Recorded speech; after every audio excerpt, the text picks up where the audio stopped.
네, 오늘은 믿음의 경주를 하는 성도의 삶이라는 주제로 말씀을 나누려고 합니다. 주보에 보시면 12장, 13장 이렇게 원래 나누어져 있었는데요. 말씀을 준비하면서 비록 똑같은 한 장이지만 더 풍성한 내용이 있는 장이 있고 또 그렇지 않은 장도 있어서 제가 17절까지만 오늘 말씀을 나누고, 그리고 나머지 부분은 13장까지 연결되는 내용이거든요. 그래서 다음 주에 히브리서 마지막을 설교하도록 하겠습니다. 히브리서 1장부터 10장 19절까지는 쉽게 말씀드리면 이론편에 해당합니다. 예수 그리스도의 우월성을 증명하면서 천사보다 뛰어나시고 모세보다 뛰어나시고, 그리고 구약의 어떤 제사나 율법이나 언약보다도 뛰어나신 분이 예수 그리스도라는 것을 10장 19절까지 증거하고 있었고요. 그리고 11장에서는 그러한 예수 그리스도의 우월성을 믿고 믿음으로 살았던 선진들의 삶을 예시로 전체 장에서 보여준 뒤에 이제 오늘 12장부터는 실제로 이제는 우리들이 믿음의 삶을 살아야 된다라는 실천편에 해당하겠습니다. 그래서 이제는 우리들도 예수 그리스도에 대한 이론으로 무장하고 어떻게 하면 믿음의 선진들처럼 믿음의 경주를 잘 할 수 있을지를 함께 살펴보려고 합니다. 제가 먼저 오늘 설교 본문을 봉독한 뒤에 기도하고 말씀을 전하겠습니다. 히브리서 12장 1절부터 17절까지입니다. 히브리서 12장 1절부터 17절까지입니다.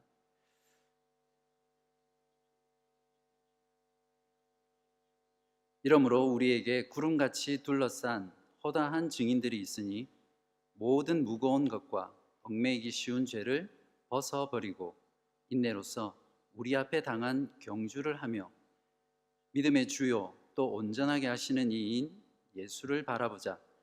그는 그 앞에 있는 기쁨을 위하여 십자가를 참으사 부끄러움을 개의치 아니하시더니 하나님 보좌 우편에 앉으셨느니라. 너희가 피곤하여 낙심하지 않기 위하여 죄인들이 이같이 자기에게 거역한 일을 참으신 이를 생각하라.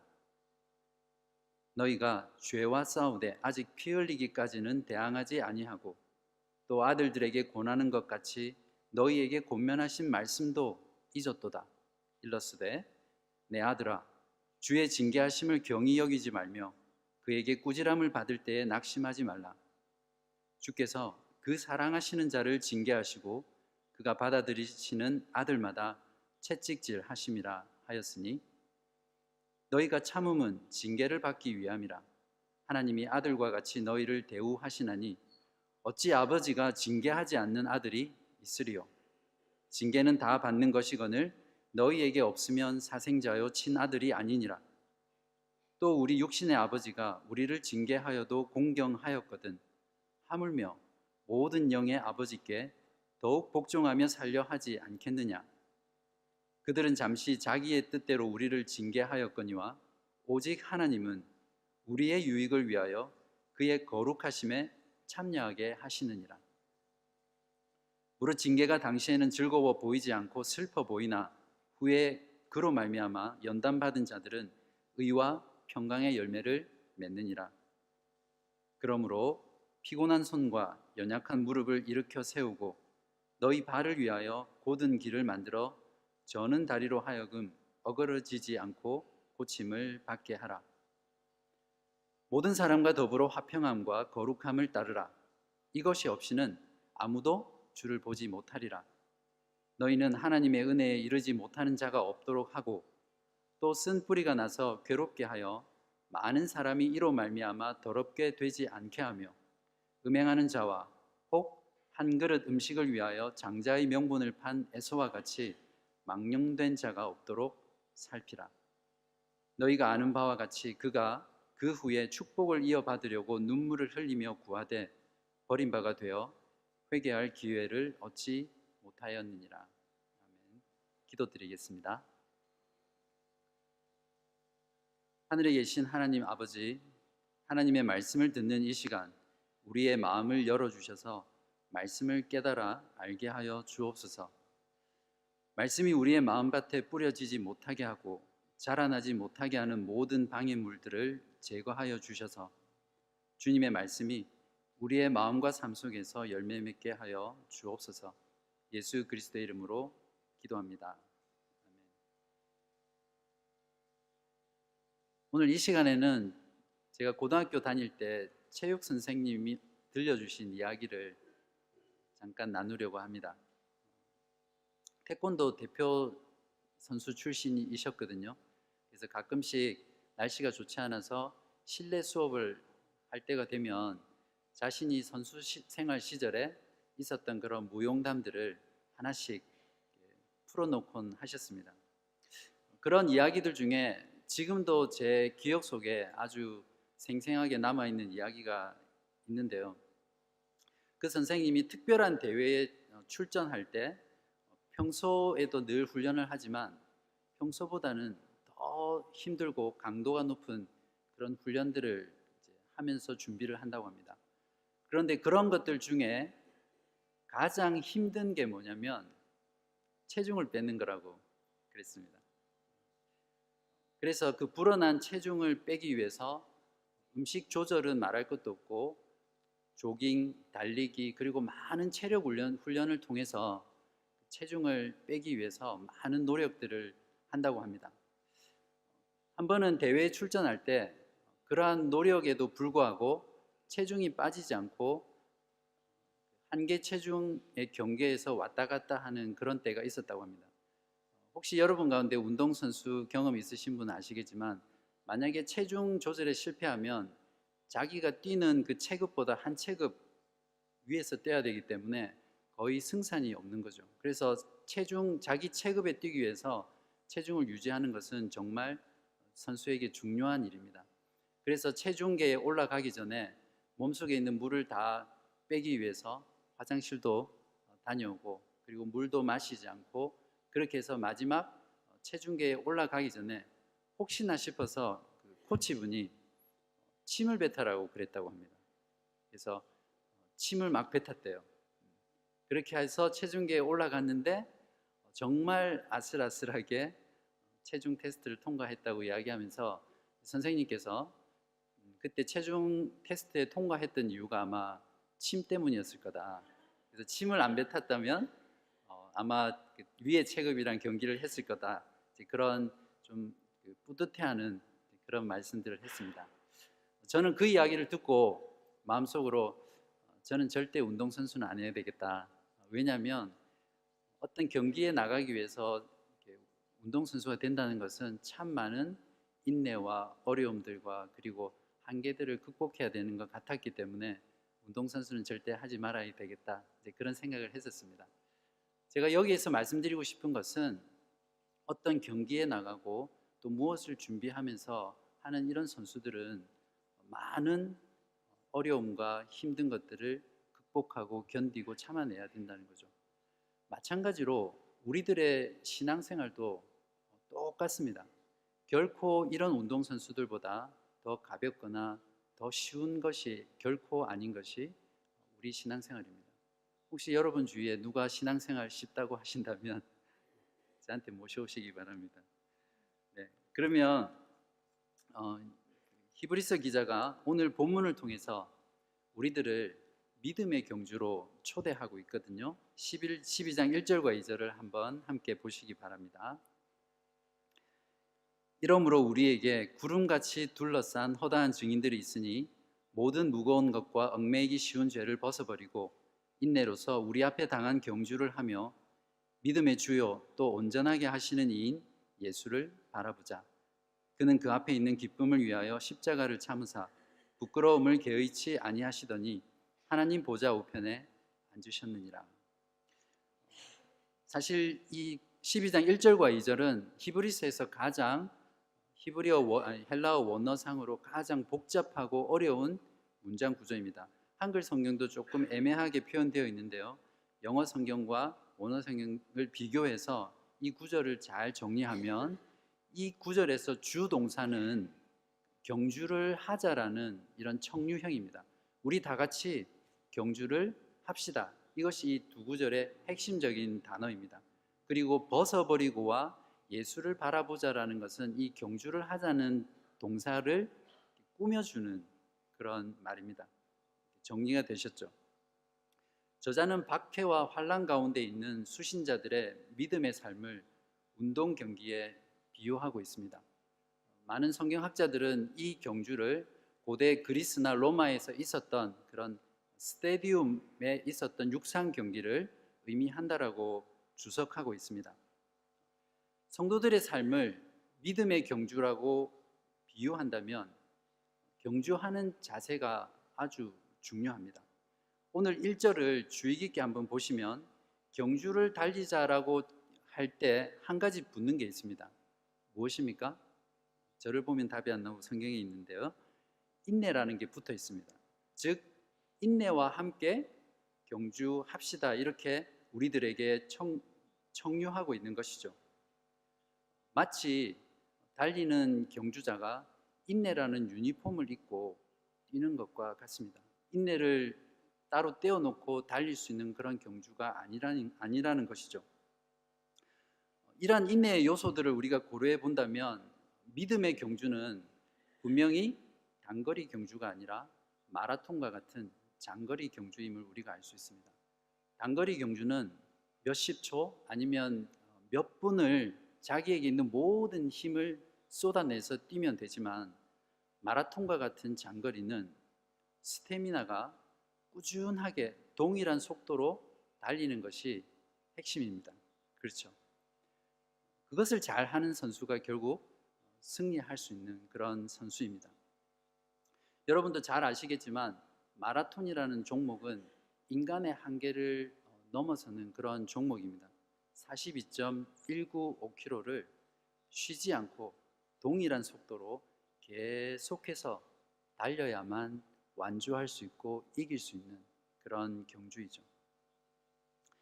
마찬가지로 믿음으로 사는 삶도 단거리 육상 경기가 아니라 주님 오실 때까지 또는 주님께서 우리를 부르실 때까지 변함없이 꾸준하게 신실하게 해나가야 하는 장거리 마라톤과 마찬가지입니다. 우리 가운데도 신앙생활을 하면서 단거리 경주처럼 하시는 분들도 종종 있는 것 같습니다.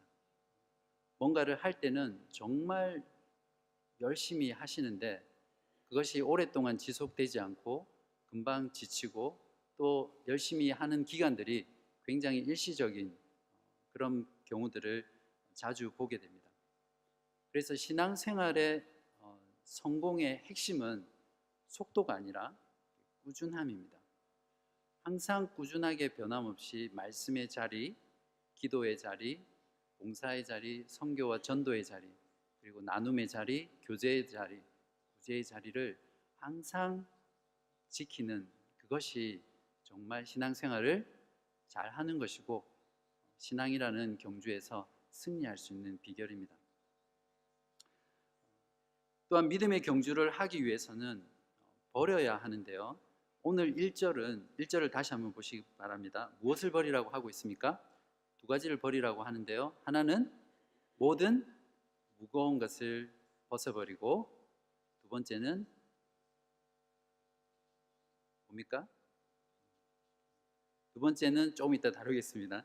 네, 우선 모든 무거운 것과 얽매기 쉬운 죄를 벗어버리라고 하고 있는데 처음에 무거운 것을 벗어버리라는 것을 조금 나누려고 합니다. 마라톤 선수는 달리는 데 있어서 거추장스럽거나 무거운 것은 다 버리고 최대한 몸을 가볍게 해야 합니다. 그래서 최고의 마라톤 선수들이 뛰는 신발은 한쪽당 100g 정도 나간다고 합니다. 거의 맨발이나 마찬가지죠. 요즘 신자들은 너무 바쁩니다. 할 일도 많고 만나야 될 사람도 많고 그리고 공부해야 될 것도 많고 가봐야 될 것도 많고 즐겨야 될 것도 너무 많습니다. 그래서 이런 세상의 많은 짐들을 어깨에 가득 지고는 어기적 그렇게 믿음의 경주를 하는 신앙 크리스찬들이 많이 있는 것 같습니다. 혹시 여러분은 어떠십니까? 여러분의 삶에 이렇게 덕지덕지 많은 무거운 짐을 지고 주님을 따르고 계시지는 않습니까? 혹시 여러분의 삶 가운데 그런 무거운 짐은 어떤 것인지요? 그런 것들을 한번 돌아보고 하나씩 하나씩 버리는 사람이야말로 믿음의 경주를 잘 할 수 있는 사람입니다. 두 번째로 성경은 얽매이기 쉬운 죄를 벗어버리라고 말하고 있거든요. 여기서 이 얽매이기 쉬운 죄라는 것은 어떤 특정한 죄를 말하는 것이 아니라 신앙생활을 방해하는 모든 죄를 포함합니다. 신자가 신앙생활을 하면서 어떤 죄를 반복적으로 짓거나 어떤 죄의 습관에 빠지게 되면 마치 구렁이 뱀이 우리 몸을 칭칭 휘감고는 서서히 우리의 숨통을 조여오듯이 신자로서 살아갈 때 숨을 쉬지 못하게 우리를 계속해서 앞으로 전진하게 못하게 하는 거죠. 그래서 오늘 성경 기자는 이 믿음의 경주를 하는 신자가 우리 삶 가운데 우리를 얽어매는 그런 죄들을 벗어버려야 됩니다. 그걸 벗어버릴 때 믿음의 경주를 할 수 있게 된다는 거죠. 시제상으로도 우리가 먼저 이것을 벗어버리고 경주에 뛰어야 된다고 말하고 있습니다. 또한 중요한 경주를 뛰는 선수의 자세는 시선입니다. 마라톤 경주를 하는 선수가 어디에다가 시선을 두느냐에 따라서 승패에 있어서 결정적인 역할을 합니다. 뛰면서 자꾸만 뒤에 따라오는 선수들을 힐끗힐끗 쳐다보면서 달린다든지, 관중을 의식해서 관중들의 박수에 들떠서 관중을 쳐다보면서 손도 흔들고 관중들과 이야기하면서 걷는다든지, 그렇게 하는 선수들은 결국 집중력을 잃어버리고 주의가 산만해져서 경주를 완주한다 하더라도 승리를 얻기에는 턱없이 부족합니다.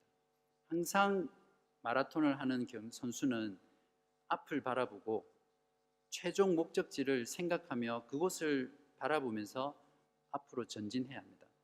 마찬가지로 신자들이 믿음의 경주를 할 때에는 예수 그리스도에게 시선을 고정해야 됩니다. 여기서 바라본다란 말은 시선을 고정한다는 말이거든요. 그래서 믿음의 경주를 하면서 쉬지 않고 계속해서 예수 그리스도에게 시선을 고정시키고 달려야 된다는 것을 우리들에게 말해주고 있습니다.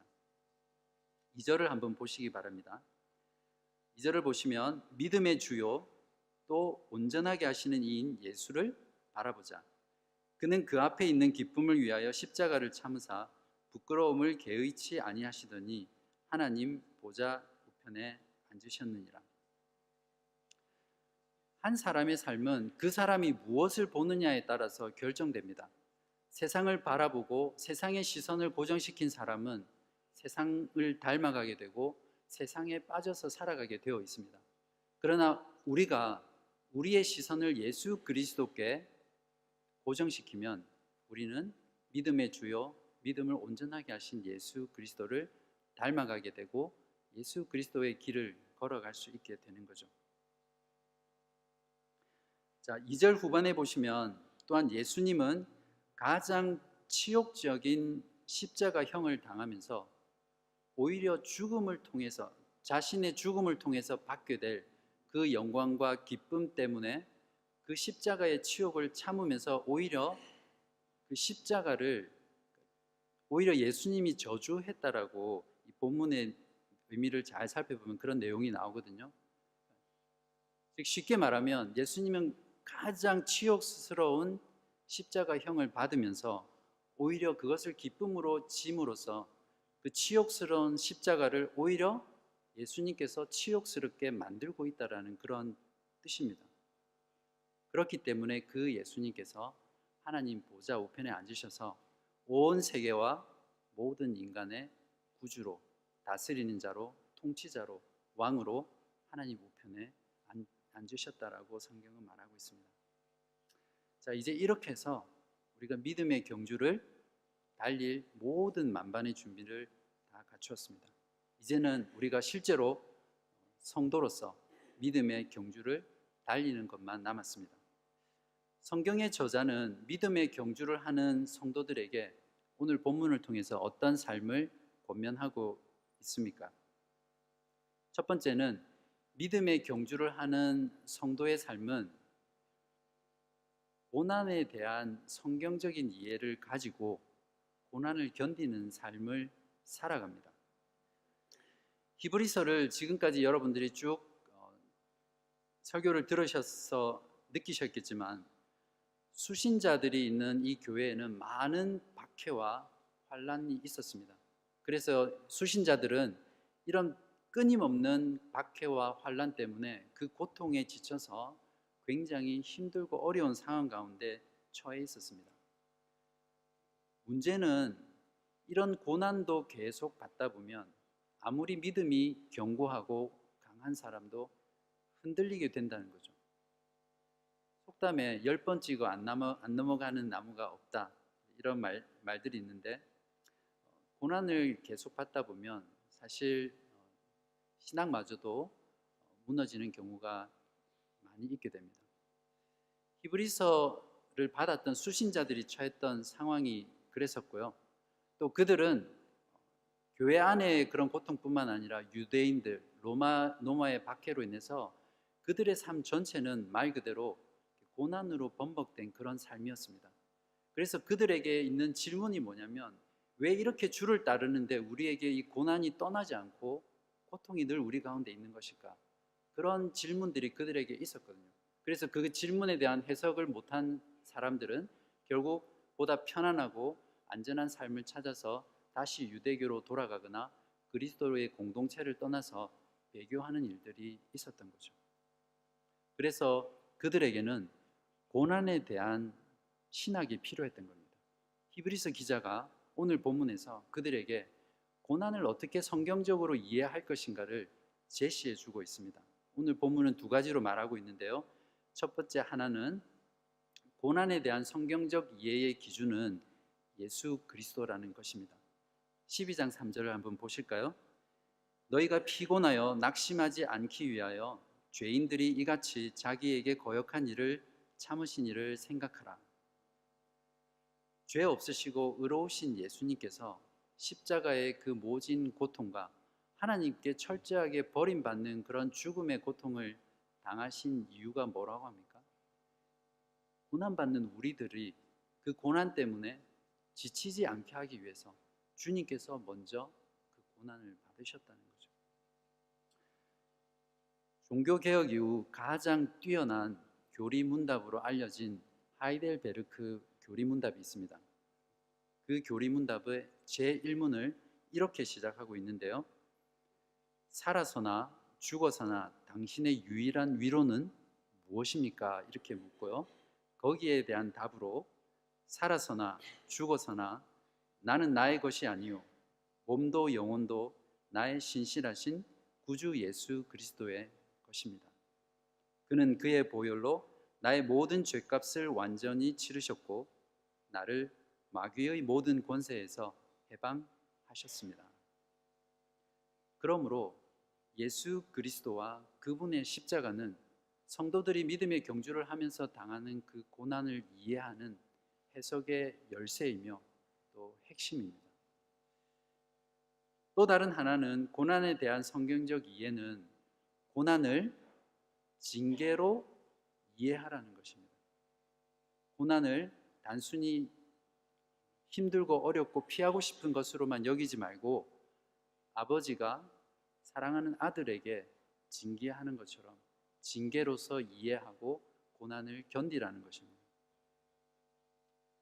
사실 여기서 징계라는 말은 한국말의 느낌상 어떤 잘못을 하면 그 잘못에 대해서 법적이나 책임을 물고 벌을 내리는 것 같은 그런 느낌이 있는데요.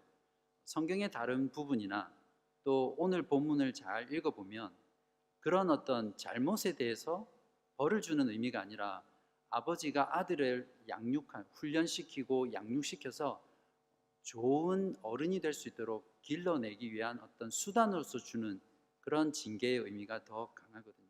그래서 사실은 훈육이라고 말하는 게 더 본문이 전달하고자 하는 의미에 가깝다라고 할 수 있습니다. 그래서 고난을 이해할 때 아버지가 자식인 나에게 주는 징계로 생각하게 되면 그 고난 자체를 너무 가볍게 여긴다든지 아니면 고난 때문에 너무 낭망해서 그냥 세상이 끝난 것처럼 그렇게 무너져 있지 않게 된다는 거죠. 5절을 보시기 바랍니다. 또 아들들에게 권하는 것 같이 너희에게도 권면하신 말씀도 잊었도다. 일러스되 내 아들아 주의 징계하심을 경히 여기지 말며 그에게 꾸지람을 받을 때에 낙심하지 말라. 이렇게 말씀하고 있습니다. 또한 고난을 아버지의 징계로 여기게 되면 고난을 받을 때 하나님 아버지께서 나를 지금 사랑하고 계시는구나. 내가 하나님의 친자식이 맞구나. 이것을 확인할 수 있게 됩니다. 그것이 6절에서 8절까지 나와 있습니다. 주께서 그 사랑하시는 자를 징계하시고 그가 받아들이시는 아들마다 채찍질 하심이라 하였으니 너희가 참음은 징계를 받기 위함이라. 하나님이 아들과 같이 너희를 대우하시나니 어찌 아버지가 징계하지 않는 아들이 있으리요. 징계는 다 받는 것이거늘 너희에게 없으면 사생자요 친아들이 아니니라. 혹시 여러분 가운데 지금 믿음 때문에 고난을 받고 계신 분이 계시다면 여러분은 제가 개런티할 수 있습니다. 말씀을 근거로 하나님의 사랑을 많이 받고 계신 분이시고 또 확실하게 하나님의 친자녀임을 확신하셔도 됩니다. 만약에 여러분에게 지금 신앙생활을 하는데 이러한 고난이 믿음으로 인해서 받는 고난이 별로 없다면, 진짜로 없다면 오늘 성경 말씀에 근거하면 여러분이 정말 하나님의 친자녀인지 친자 확인을 해보셔야 될지도 모르겠습니다. 또한 이어서 성경은 징계의 목적에 대해서 이렇게 말합니다. 10절에서요. 그들은 잠시 자기 뜻대로 우리를 징계하였거니와 오직 하나님은 우리의 유익을 위하여 그의 거룩하심에 참여하게 하시느니라. 참 놀라운 말씀인 것 같습니다. 고난으로 나타나는 그 징계의 목적이 우리의 유익을 위한 것인데 그것이 무엇이냐면 거룩하신 하나님의 성품에 우리도 참여하게 된다는 거죠. 그러니까 고난에 참여함으로써, 고난을 받음으로써 우리가 신적 성품을 우리 안에 가지게 되고 하나님과 그 성품을, 속성을 공유하게 된다는 것은 우리에게 얼마나 큰 위로와 격려가 되는지 모르겠습니다. 또한 고난을 하나님 아버지의 자식 사랑에서 나온 징계로 이해하게 된다면 당장 내가 받는 고난은 즐겁고 슬프지 않지만 이 세상에서 고난받을 때 너무 기쁘다, 즐겁다, 룰루랄라 하는 사람은 없잖아요. 그것이 너무나 싫고 슬프고 아프지만 그것으로 주저앉지 않게 된다는 거죠. 오히려 그 고난을 통과하고 나서 받게 될 그 풍성한 열매를 바라보면서 현재의 고난을 참을 수 있고 그 참을 때 억지로 참는 것이 아니라 기쁨으로 견딜 수 있게 된다는 것을 말해줍니다. 이 사실을 11절에서 또 말해주고 있는데요. 무릇 징계가 당시에는 즐거워 보이지 않고 슬퍼 보이나 후에 그로 말미암아 연단 받은 자들은 의와 평강의 열매를 맺느니라. 그렇기 때문에 우리가 고난을 당할 때 하나님께 대한 바른 태도를 가질 수 있습니다. 9절을 보십시오. 또 우리 육신의 아버지가 우리를 징계하여도 공경하였거든 하물며 모든 영의 아버지께서 더욱 복종하며 살려 하지 않겠느냐. 많은 성도들이 인생 가운데 신앙 때문에 고난을 받게 되면 어떤 경우는 하나님을 불평하거나 원망하게 됩니다. 왜 하나님, 내가 이렇게 신앙생활 열심히 했는데 오히려 내가 더 힘들어지고 내가 더 어려워지는 것입니까? 그런 상황 가운데서 우리가 고난에 대해서 이것을 잘 이해하고 있다면 징계하는 육신의 아버지도 공경하듯이 하나님 전능하시고 더 크시고 더 위대하시고 자신의 아들을 죽게 하시기까지 우리를 하시는 그 하나님 아버지에 대해서는 더 큰 존경과 사랑과 그리고 그 징계에 복종하고 순종하는 그런 올바른 성경적 태도를 가질 수 있게 되는 것이죠. 이처럼 고난에 대한 성경적 이해를 우리가 가지게 되면 우리가 고난 가운데서도 지쳐 쓰러져 있지 않게 되고, 혹 지쳐 쓰러져 있을지라도 다시 일어서고 회복하고 그 믿음의 경주를 지속할 수 있는 힘을 얻게 됩니다. 이것이 12절에서 지금까지 고난을 하나님의 징계에 대한 것으로 이해하라고 말하면서 11절에서 그러므로라고 시작하고 있는 이유입니다. 12절과 13절에서는 저자가 역시 경주하는 운동선수의 이미지를 가져와서 고난 가운데 지쳐 있는 성도들에게 회복과 소망의 메시지를 주고 있습니다. 그러므로 피곤한 손과 연약한 무릎을 일으켜 세우고 너희 발을 위하여 곧은 길을 만들어 저는 다리로 하여금 어그러지지 않고 고침을 받게 하라. 이제 두 번째로 믿음의 경주를 하는 성도들의 삶은 화평함과 거룩함을 열렬하게 추구하는 삶이라는 것을 살펴보겠습니다. 14절에 보시면 모든 사람과 더불어 화평함과 거룩함을 따르라. 이것이 없이는 아무도 주를 보지 못하리라. 여기서 화평함과 거룩함은 우리 안에 있는 어떤 성품이나 또 우리 안에 있는 그 어떤 무엇을 말하고 있지 않습니다. 여기서 말하는 화평함과 거룩함이라는 것은 예수님께서 자신을 단번에 들여서 이루신 그 속죄를 통해 얻고 획득한, 예수님께서 얻으셔서 우리에게 주신 화평함과 거룩함입니다. 그런 면에서 보면 이 화평함과 거룩함은 어떤 객관적인 실체라고 할 수 있는 것이죠. 우리가 노력해서 갈고 닦아서 그리고 인격 수양을 통해서 가질 수 있는 그런 것이 아니라는 거죠. 하나님과 원수되었던 우리들이 예수 그리스도의 그 피 흘리심으로 말미암아 예수님께서 우리에게 주신 선물이 화평과 거룩입니다. 또한 거룩함은 예수 그리스도께서 영원한 속죄의 제사를 드려 자신의 흘린 피로 우리의 양심의 그 피를 뿌려서 영원토록 우리를 깨끗하게 하신 거기에서 나온 거룩함입니다. 그렇기 때문에 교회 공동체의 본질은 화평함과 거룩함이라는 것입니다. 여기서 화평함과 거룩함을 따르라고 되어 있는 이 따르다라는 말은 실제 사전에서 찾아보면, 원어 사전에서 찾아보면, 그리고 영어 성경은 되게 번역을 잘 해놨는데요, 열렬하게 추구하라 이런 뜻입니다. 즉 예수 그리스도의 핏값으로 사신 교회 공동체는 화평함과 거룩함이 본질적인 속성으로 가지고 있는데, 그렇기 때문에 그 화평과 거룩을 그냥 따르는 것이 아니라 열렬하게 추구하라는 거죠. 그것이 반드시 우리 공동체 안에 있도록 노력하라는 그런 뜻입니다. 여기서 한 가지 중요한 사실은 14절에서 모든 사람과 화평하라 이렇게 되어 있거든요. 근데 여기서 모든 사람이라는 것은 세상에 있는 모든 사람들과 누구나 화평해야 된다, 이웃과 화평해야 된다, 그런 말씀을 하고 있는 것은 아닙니다. 물론 모든 성도는 이웃들과 화평하게 화목하게 지내야 합니다. 그러나 여기 본문에서는 이 모든 사람이라는 것은 교회 공동체 안에 있는 모든 지체들을 의미합니다. 즉 믿음의 공동체 안에 있는 모든 사람들을 가리키는 거죠.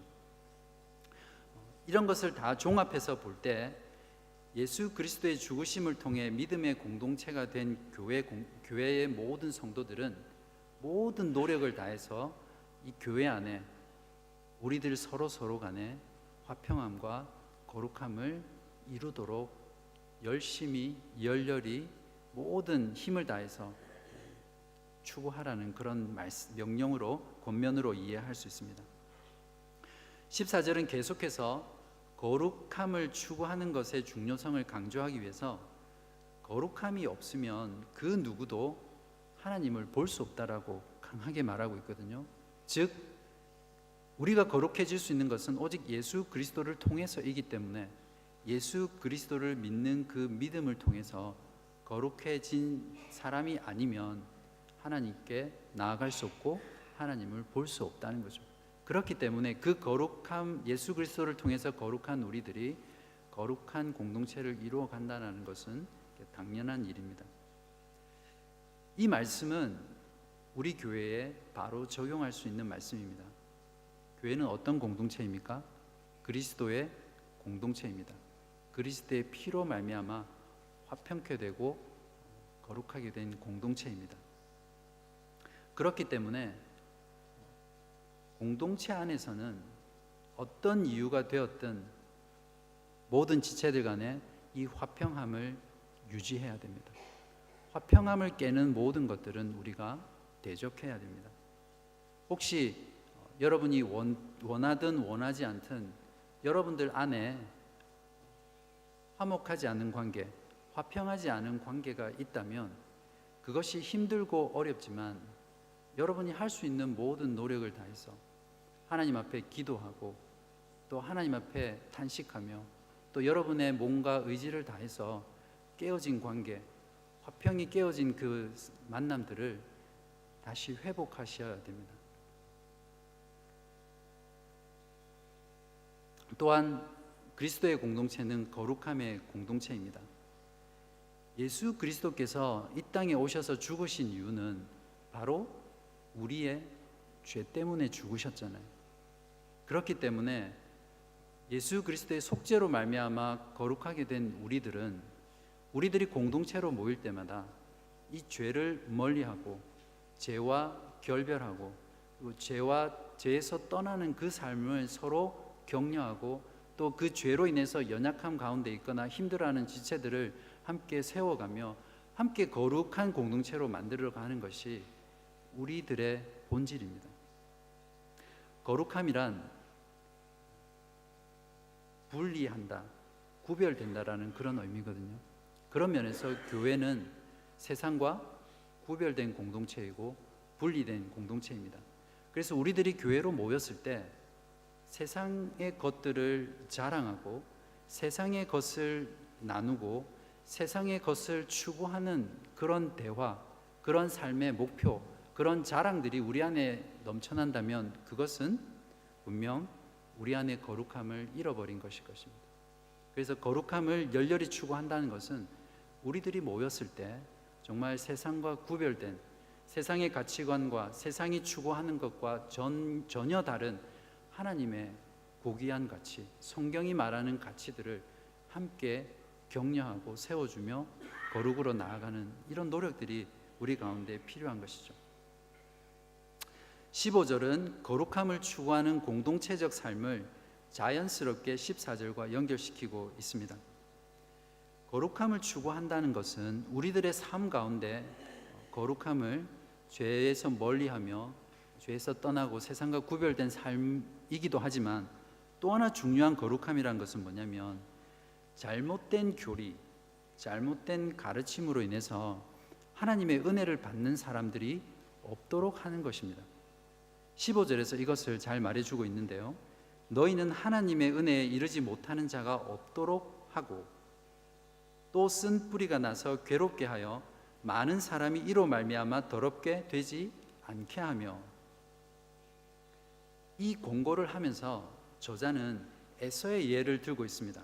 여러분 에서가 누군지 다 아시죠? 처음 오신 분이나 신앙생활 하신 지 얼마 안 되신 분들은 에서의 존재에 대해서 잘 모르실 건데 창세기 25장에 나와 있습니다. 에서는 성경 저자들이 세속적인 교회 안에 있는 세속적인 사람에 대한 전형적인 모델로 제시하는 것이 에서입니다. 창세기 25장에 보면 에서는 사냥에 나갔다가 자신이 너무 배고파서 그 허기를 해결하기 위해서 자신의 장자권을, 에서가 첫째고 야곱이 둘째인데 자신의 장자권을 동생인 야곱에게 팔아먹은 그런 자로 나옵니다. 히브리서 기자는 너무하다 싶을 정도로 에서에 대해서 혹독하게 평가하고 있는데요. 뭐라고 평가하고 있습니까? 음행하는 자고, 음행한다는 건 성적으로 부도덕하다는 걸 말하죠. 그리고 망령된 자, 여기서 망령됐다란 말은 불경건한 자, 종교성이 없는 자, 즉 하나님이 없는 자를 말하는 것입니다. 망령된 자라고 배교자로 평가하고 있습니다. 창세기 25장 32절에 보시면 이 히브리서 기자의 평가가 정당하다는 것을 알 수 있습니다. 장자권을 팔려고 하는 야곱에게 에서가 한 대답이거든요.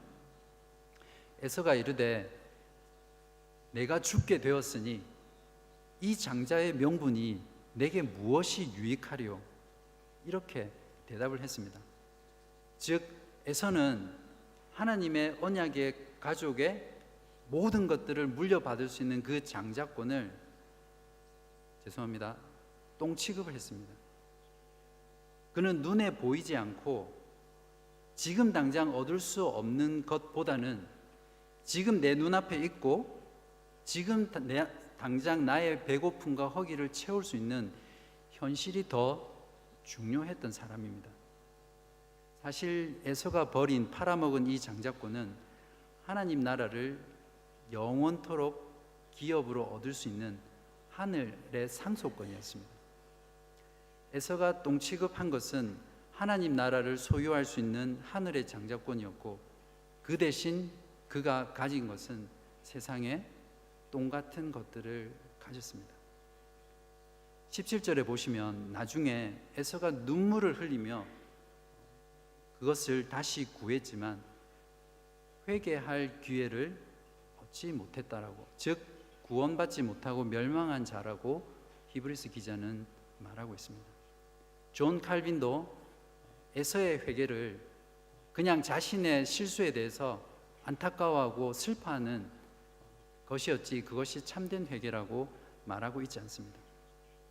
이처럼 믿음의 공동체는 에서같이 그런 사람들이 우리 안에 예수 그리스도의 은혜를 받지 못하고 멸망하지 않도록 다 함께 힘써야 된다는 것을 말을 해줍니다.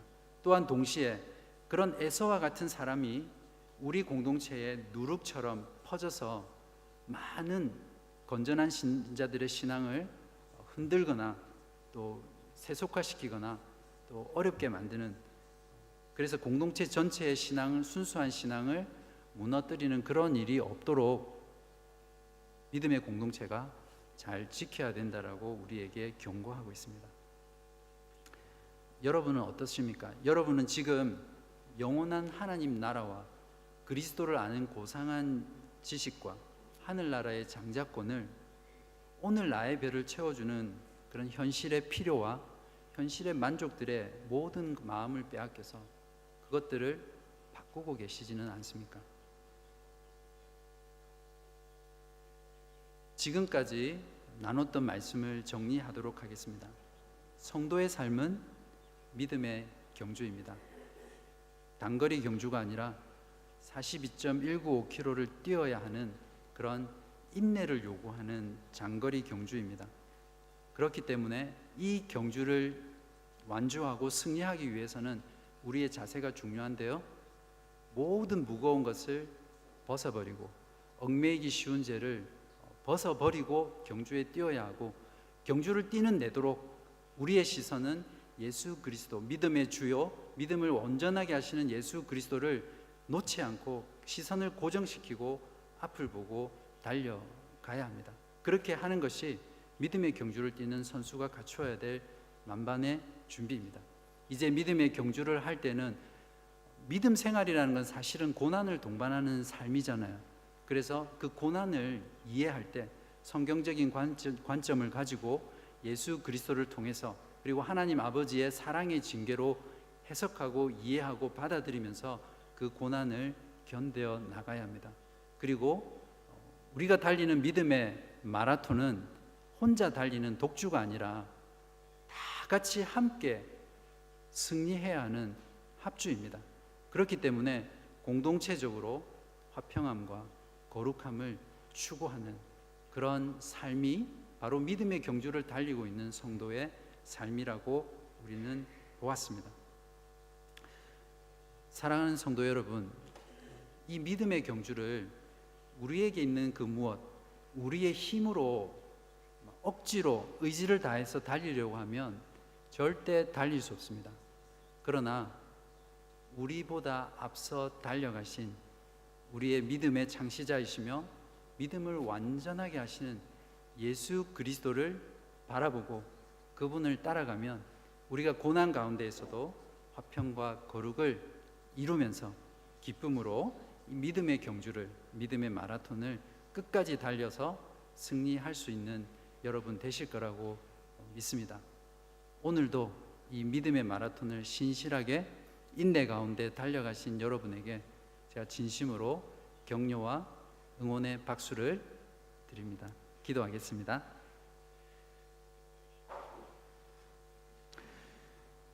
하나님 아버지, 우리들에게도 믿음으로 약속을 소망하며 인내로 살았던 믿음의 선배들처럼 믿음의 경주를 달리게 해주셔서 감사합니다.